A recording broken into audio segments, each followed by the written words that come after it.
Everyone, Bharat माता की जय, वंदे मातरम।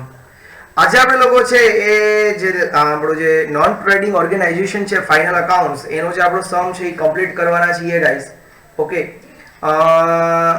ગયા વખતે જે લાસ્ટ લેક્ચર હતો એમાં આપણે લોકોએ ઇલસ્ટ્રેશન નંબર 15 કર્યું હતું અને આજે આપણે લોકો કરવાના છીએ ઇલસ્ટ્રેશન નંબર 16.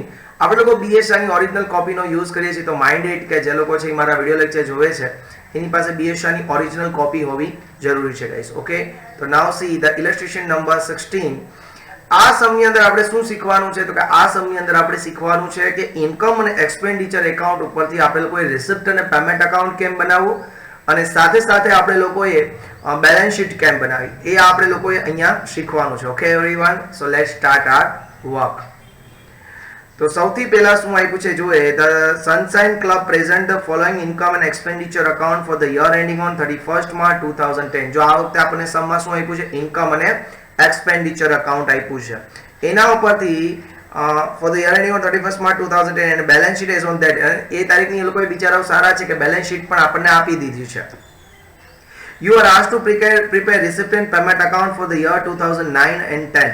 એના ઉપરથી તમારે લોકોએ બનાવવાનું છે રિસિપ્ટ અને પેમેન્ટ એકાઉન્ટ 2009 અને 2010 નું. ઓકે, તો જસ્ટ તમારે અહીંયા ખાલી રિસિપ્ટ અને પેમેન્ટ એકાઉન્ટ જ બનાવવાનું છે, બીજું કંઈ બનાવવાનું થતું નથી. તો અહીંયા હું એડિંગ આપું છું receipt and payment account. Receipt and payment account ક્યારનું બનાવવાનું છે તો કે 2009-2010 નો. એટલે કે 2009 અને 2010 માં આપણી પાસે કેટલા કેશ આવ્યા અને આપણી પાસેથી બિઝનેસમાંથી કેટલા કેશ જતા રહ્યા. ઓકે, આપણે એટલી જ વસ્તુ બનાવવાની છે ગાઈઝ, બીજી કોઈ વસ્તુ આપણે બનાવવાની થતી નથી. અત્યારે ઇલેક્ટ્રિસિટીની પ્રોબ્લેમ અહીંયા ચાલી રહી છે, એને કારણે આ વિડીયોને હું છે રેકોર્ડ કરી રહ્યો છું guys, only for you guys. Okay, ચલો હવે આગળ જોઈએ છીએ ગાઈઝ આપણે શું આપ્યું છે આપણને. ઇન્કમ એક્સપેન્ડિચર આપ્યું છે, જોઈ લઈએ પાછળ કોઈ ડિટેલ છે. એક તો બેલેન્સ શીટ આપી છે, એની અંદર કોઈ એના એડજસ્ટમેન્ટ હશે, એ હારોહાર આપણે લોકો જોતા જશું. જેમ જેમ સમ ગણતા જશું એમ એમાં એડજસ્ટમેન્ટ છે એને પણ આપણે લોકો ક્લિયરલી જોતા જશું એવરીવન. એડજસ્ટમેન્ટ પહેલો છે 4000 is outstanding for rent of the hall. હોલનું રેન્ટ છે એ આપણે લોકોએ 400 રૂપિયા આઉટસ્ટેન્ડિંગ છે. એટલે એનો મતલબ કે આપણી ઇન્કમ હશે. શું કામ એને મને ખબર પડી તો કે હું જોઉં છું આપણે ઇન્કમ સાઇડ પાછળ જુઓ, ઇન્કમ એક્સપેન્ડિચરમાં income side rent of hall આપ્યો. આપણે એડજસ્ટમેન્ટ આરોહાર કરતા જઈએ જેથી કરીને ભૂલ ન થાય. બીજું આ રિસિપ્ટ એન્ડ પેમેન્ટ એકાઉન્ટ છે એટલે સૌથી પહેલા અહીં ટુ ઓપનિંગ બેલેન્સ લખી લઈએ. ડેબિટ સાઇડ લખો ટુ ઓપનિંગ બેલેન્સ, એટલે કે આ કેશ અને બેંકની આપણે ઓપનિંગ બેલેન્સ. રિસિપ્ટ અને પેમેન્ટ એકાઉન્ટ એટલે કે કેશ અને બેંક એકાઉન્ટ. ઓપનિંગ બેલેન્સ જુઓ કેટલી છે, કેશ ઓન હેન્ડ 8972. ચલો, ઓપનિંગ બેલેન્સ આઈ થિંક એ લોકોએ આપી નથી આપણને. લોકોને ક્લોઝિંગ બેલેન્સ શીટ આપી છે. ક્લોઝિંગ બેલેન્સ શીટ આપી એટલે ઓપનિંગ બેલેન્સ એ લોકોએ આપી નથી. બરોબર છે, તો આપણે લોકોએ શું કરશું, ઓપનિંગને અત્યારે છોડી દેશું. રિસિપ્ટ અને પેમેન્ટમાં ક્લોઝિંગ સાઈડ લખી નાખશું બાય બેલેન્સ કેરીડ ડાઉન. કેટલા આપ્યા છે જોવું જોઈએ બેલેન્સ શીટમાં, કેશ ઓન હેન્ડ. ક્લોઝિંગ, એને ક્લોઝિંગ કહેવાશે, બાજુમાં લખી નાખજો 8972. એ ક્લોઝિંગ બેલેન્સ કહેવાશે, બાજુમાં લખી નાખજો. બરોબર, ઓપનિંગ આપણે ફાઇન્ડ કરવાની છે, ઓપનિંગ આપણને આપી નથી એટલે યાદ ખાસ રાખવાનું છે કે આપણે ઓપનિંગ ફાઇન્ડ કરવાની છે. Okay everyone, clear? ચાલો, હવે આ જે બેલેન્સ શીટ પાછળ આપી છે એ પણ ક્લોઝિંગ છે, યાદ રાખજો. ઓપનિંગ બેલેન્સ શીટ પણ નથી, હા ને? Okay, ₹400 is outstanding for rent of the hall. 400 રૂપિયા ભાડું છે એ આપણને લોકોને મળવાનું બાકી છે. ને એ જો એની બેલેન્સ શીટમાં આપી પણ દીધું દેખાય છે, રેન્ટ ઓફ હોલ આઉટસ્ટેન્ડિંગ. આ એડજસ્ટમેન્ટ નો આપ્યું હોત ને તો પણ આપણને ખબર પડી જાય. જુઓ બેલેન્સ શીટમાં અસેટ સાઈડ દેખાય રેન્ટ ઓફ હોલ આઉટસ્ટેન્ડિંગ, હે ને? ત્યાંથી પણ ખબર પડી જાય એડજસ્ટમેન્ટ નો આપ્યો હોત તો પણ. ચાલો, તો રેન્ટ છે એ ઇન્કમ છે આપણને મળી છે, બરોબર? તો અહીંયા હું લખીશ ટુ રેન્ટ. ચાલો, ટોટલ રેન્ટની ઇન્કમ અને એક્સપેન્ડિચરમાં ક્રેડિટ સાઇડ જુઓ ટોટલ કેટલી છે 1108. આ આખા વર્ષની ઇન્કમ છે, પણ આમાંથી આપણને 400 રૂપિયા મળ્યા નથી એટલે અહીંયા હું લખી નાખું માઇનસ નોટ રિસીવ્ડ 400 400 રૂપિયા અહીંયા આપણે રોકડા આવ્યા અને રોકડા ગયા એ જ જોવાનું છે, બીજી કોઈ વસ્તુ જોવાની થતી નથી. ઓકે એવરીવન, એટલે આપણને રોકડા રેન્ટના નામે કેટલા આવ્યા હશે 708. ક્લિયર? ઓપનિંગમાં આપણને કઈ રેન્ટ વિશે કીધું નથી કે ઓપનિંગ બેલેન્સ શીટ આપી હોત અને એમાં કીધું હોત રેન્ટનો એડજસ્ટમેન્ટ, તો એવું કઈ છે નહીં. આટલું ક્લિયર બધાને? ગુડ. ચલો બીજો એડજસ્ટમેન્ટ જોઈએ છે કે interest fee is not to be treated as a revenue income, કે કોઈ આપણને ઇન્ટરેસ્ટ ફી મળી છે પણ એને આપણે લોકો રેવન્યુ ઇન્કમ તરીકે જોતા નથી. રેવન્યુ ઇન્કમ તરીકે નથી જોતા એનો મતલબ એમ કે આપણે કેપિટલ ઇન્કમ તરીકે જોઈએ છીએ. કેપિટલ ઇન્કમ તરીકે જોઈએ એનો મતલબ શું? તો કે એ જે ઇન્કમ છે ઇન્ટરેસ્ટ ફી આપણે એમાં કેમાં પ્લસ કરી હશે? કેપિટલ ફંડમાં.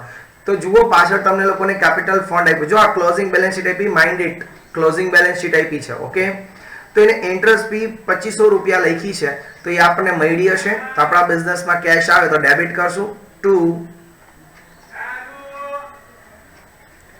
Interest fees 2500. જે થતું જાય છે હારવાર કરતો જાઉં છું.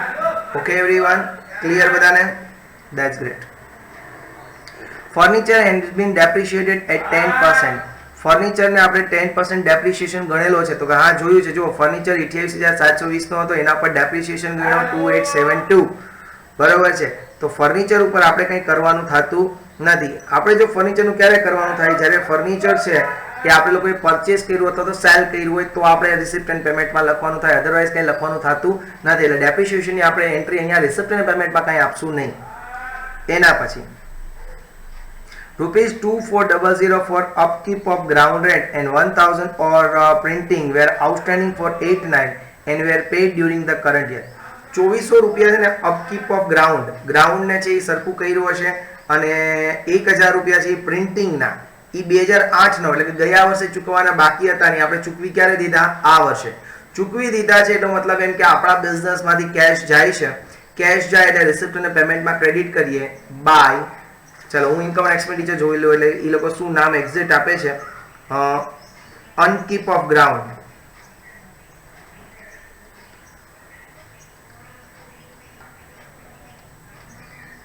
એક્સપેન્સ.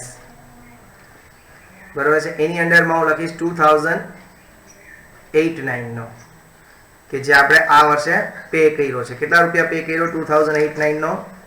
તો કે 2400. એ અનકીપ નો હોય, અપકીપ હોય. બરોબર છે? 2009-10 છે એ અત્યારે લખેલું એમને રાખો, કારણ કે કેટલો છે કારણ કે એડજસ્ટમેન્ટ હશે તો જોવું પડશે. બરોબર? એના પછી બીજો કયો એક્સપેન્સ આપણે પે કર્યો? By printing.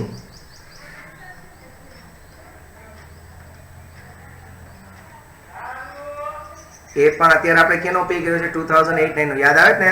અહીંયા તો ખાલી એટલું જ વિચારવાનું કે કેટલા કેશ આવ્યા ને કેટલા કેશ ગયા, કયા વર્ષના એ નથી જોવાનું, બસ આ વર્ષે આવ્યા તો લખવાના, આ વર્ષે ગયા તો લખવાના. કેટલા રૂપિયા છે? 1000. ચલો 8-9 ના કેટલા હતા? 2400. મેં બેનને આઉટરમાં જ કાઢી નાખ્યા, તો આને પણ આઉટરમાં જ કાઢી નાખ. ચલો ઇનરમાં રાખો.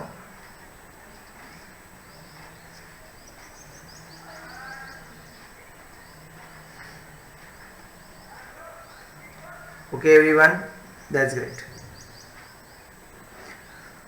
હવે જો એને લગતો આપણે એડજસ્ટમેન્ટ જોઈ લઈએ.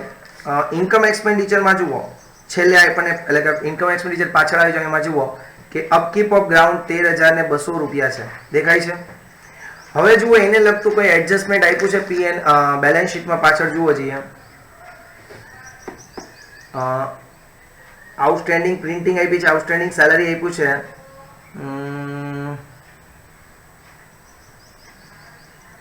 નથી આપ્યું. ચલો એટલે આનું તો કઈ છે નહીં. 9-10 નું જેટલા હશે એટલા પે કરી દીધા છે. 9-10 નું જો કેટલું છે? 13200. તો 13200 ટોટલી પેમેન્ટ કરી દીધું છે. ઓકે, 13 ને 2 15. પછી 9-10 નું જો અહીંયા પ્રિન્ટિંગમાં, પ્રિન્ટિંગ 9-10 ઇન્કમ એક્સપેન્ડિચરમાં જોવો જોઈએ કેટલા રૂપિયાનું પ્રિન્ટિંગ આપ્યો છે. પ્રિન્ટિંગ એક્સપેન્ડિચર 9-10 નું જોવો, ઇન્કમ એક્સપેન્ડિચરમાં કેટલા રૂપિયાનું આપ્યું છે? 4272 રૂપિયાનું આપ્યું છે. એમાંથી આપણે હજી ચૂકવવાનો બાકી છે. જો બેલેન્સ શીટમાં લાયબિલિટી સાઈડ આઉટસ્ટેન્ડિંગ પ્રિન્ટિંગ 9-10 નું 768, એટલે કે એ આપણે ચૂકવા હોય નહીં, તો એને માઇનસ કરી દઈએ. 3540 આ તે પેમેન્ટ કેટલું થયું 3540 પ્લસ 1000 લેક્ચર 4504 ક્લિયર એવરીવન બધાને ક્લિયર આ ચૂકવા નથી એ બધું યાદ રાખવાનું કે આ વર્ષે એ પણ હજી ચૂકવાનો નથી ક્લિયર એક વખત પાછો આ વિડીયો પોસ્ટ કરી આખો ટોપિક આ બે જ જોઈ લેજો બરોબર ઇમ્પોર્ટન્ટ છે ચલો એના પછી છે subscription outstanding for 89 amounting to rupees 800 was received during the current year ચલો સબસ્ક્રિપ્શન ઇન્કમ છે એટલે કેશ આવે બિઝનેસ માં તો રિસિપ્ટ અને પેમેન્ટ માં ડેબિટ સાઈડ લખો two subscription two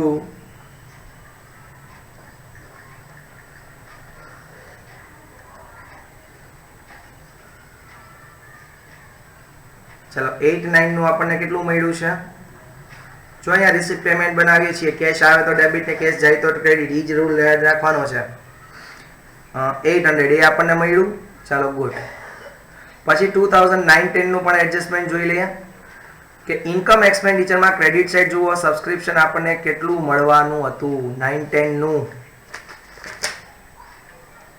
subscription 65,280 income હતી હજી એમાંથી મળવા બાકી કેટલું છે પાછળ જુઓ બેલેન્સ શીટમાં સબસ્ક્રિપ્શન આઉટસ્ટેન્ડિંગ 1280 છે અસેટ સાઈડ એટલે એ આપણને મળ્યું નથી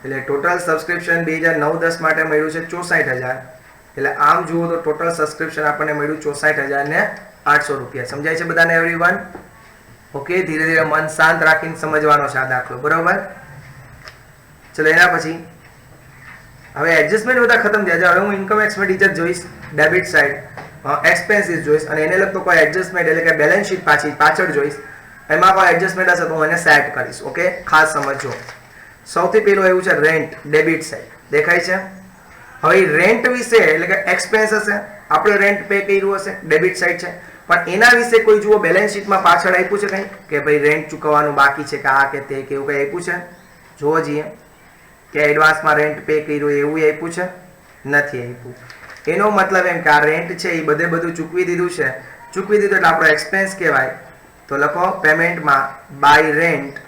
2009-2010 ઇન્કમ એક્સપેન્ડિચરમાં લખ્યું જ ને બસ એ જ મેં લખ્યું debit side 1008 rupees clear everyone good એના પછી પ્રિન્ટિંગનો આપણે એડજસ્ટમેન્ટ કરી દીધો ડેપ્રિસિએશન ઓન ફર્નિચર એટલે કંઈક નોન કેશ આઇટમ છે કે રોકડા તો ખીચામાંથી ન જાય ડેપ્રિસિએશન ગણીએ એટલે એ લખવાનું થતું નથી વેજીસ છે એનો પણ જુઓ બેલેન્સ શીટમાં પાછળ ક્યાંય પણ કંઈ ઉલ્લેખ નથી કે વેજીસ એટલા ચૂકવવાના બાકી છે કે આ કે તે એટલે વેજીસ પણ છે આપણે લોકો એમને લખી લઈએ બાય વેજીસ પેમેન્ટ થયું છે બિઝનેસમાંથી કેશ જાય તો ક્રેડિટ પછી જનરલ એક્સપેન્સનો પણ પાછળ જુઓ બેલેન્સ શીટમાં કોઈ પણ જાતનો કંઈ ઉલ્લેખ નથી એટલે એનો મતલબ કે જનરલ એક્સપેન્સનું પણ આ વર્ષે શું થયું હશે પેમેન્ટ થયું હશે તો બાય જનરલ એક્સપેન્સ કેટલા રૂપિયા છે 35,000 એના પછી સેલેરીઝ તો જુઓ સેલેરીઝ છે એનું પેમેન્ટ કરીએ તો એમાં કંઈક એડજસ્ટમેન્ટ છે કારણ કે પાછળ એનો કંઈક કીધું છે કે આટલું પેમેન્ટ કરવાનું બાકી છે સેલેરી આખા વર્ષની થતી હતી 38,272 રૂપિયા પણ પાછળ જો તમે બેલેન્સ શીટ ચેક કરો તો એમાં કહે છે કે આઉટસ્ટેન્ડિંગ સેલેરી 9-10 ની 480 એટલે કે 480 રૂપિયા આપણે પગાર ચૂકવો નથી તો આપણા બિઝનેસમાંથી કેટલા કેશ ગયા 37,792 રૂપિયા now clear everyone sure that's great એના પછી પોસ્ટેજ વિશે પણ કોઈ ડિટેલ પાછળ નથી એનો મતલબ કે પૂરેપૂરું પેમેન્ટ કર્યું હશે બિઝનેસમાંથી કેશ જાય તો ક્રેડિટ બાય પોસ્ટેજ 912 ઓકે એના પછી અપકીપ ઓફ ગ્રાઉન્ડ એનો આપણે એડજસ્ટમેન્ટ કરી નાખ્યો સામે credit side income from concerts concert હશે એની કોઈ ઇન્કમ થઈ છે પણ એના વિશે આપણને કોઈ એડજસ્ટમેન્ટ નથી આપ્યું એનો મતલબ કે આપણા બિઝનેસમાં કેશ આવી હશે એટલે હું ડેબિટ સાઈડ લખું છું ટુ ઇન્કમ ફ્રોમ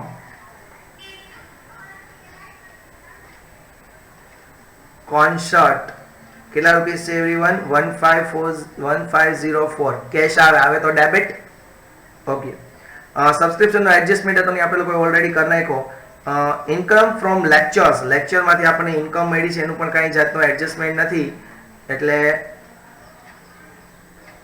કેશ આવી હશે અને એને આપણે ડેબિટ કરી દઈએ by income from lectures 23,360. Rent for હોલનું ભાડું છે એનું આપણે લોકોએ ઓલરેડી એડજસ્ટમેન્ટ કરી નાખ્યો છે એટલે એનું આપણે કંઈ જોવાનું હવે થતું નથી કે આપણને કેટલો હોલનું ભાડું મળ્યું છે એ આપણે ગણી નાખ્યું ઓલરેડી. ઓકે એવરીવન, તો હવે એ કાંઈ આપણે જોવાનું થતું નથી. વેરી નાઇસ, એ આપણે કંઈ જોવાનું થતું નથી. ક્લિયર? એના પછી ઇન્ટરેસ્ટ ઓન ઇન્વેસ્ટમેન્ટ. જો પાછળ આપણે લોકો બેલેન્સ શીટ જોઈએ તો વ્યાજ મળવાનું બાકી એવું કંઈ કીધું છે નહીં. વ્યાજ મળવાનું બાકી એવું કંઈ કીધું નથી એટલે એ પણ એનો મતલબ કે આપણે ઇન્ટરેસ્ટ ઓન ઇન્વેસ્ટમેન્ટ મળી ગયા છે તો લખીએ તું ઇન્ટરેસ્ટ ઓન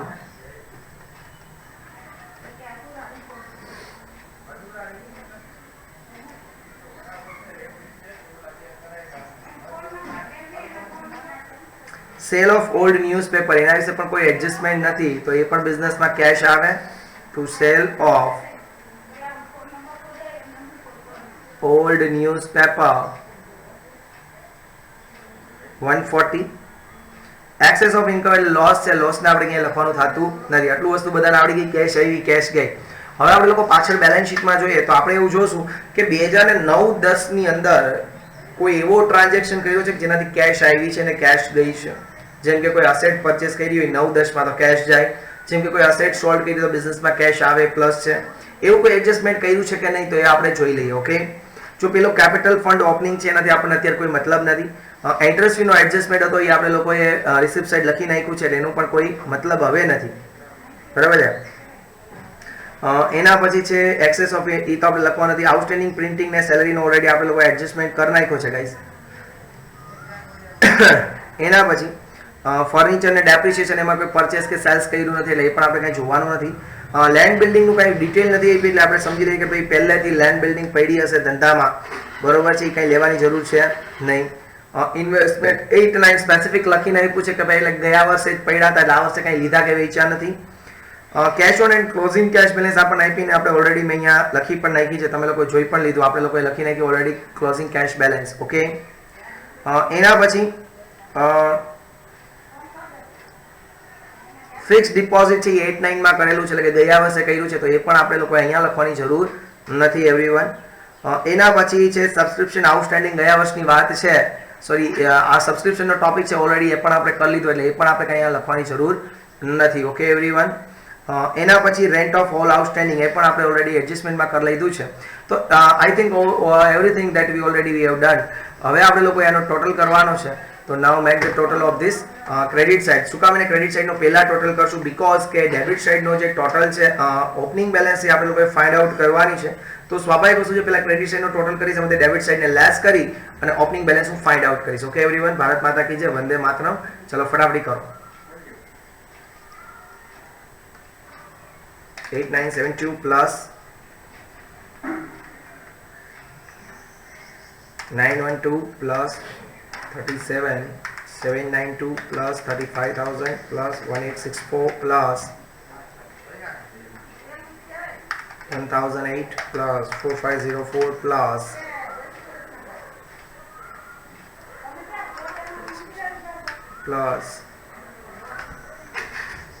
એટલે 1,05,652 એનો ટોટલ આવે છે ક્રેડિટ સાઇડનો. ઓકે, ટેલી કરો, ટેક્સ બુકમાં ટેલી કરો આવે છે કે નથી આવતો.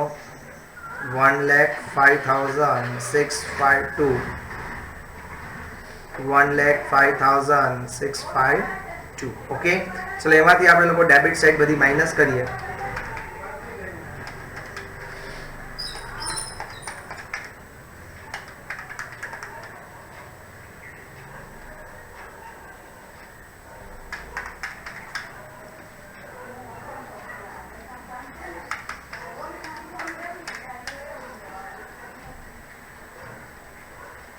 ચલો ઓપનિંગ આજે 8740 આવે છે બધાને.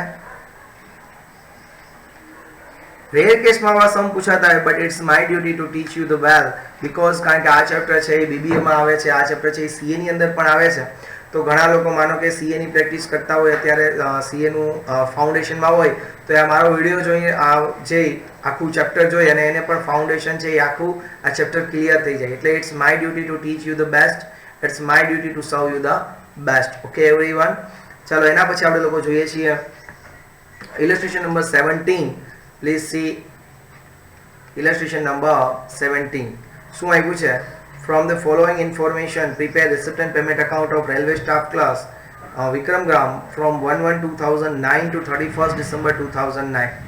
તમને લોકોને બેલેન્સ શીટ આપી છે. Keep it mind as at 1st January 2009.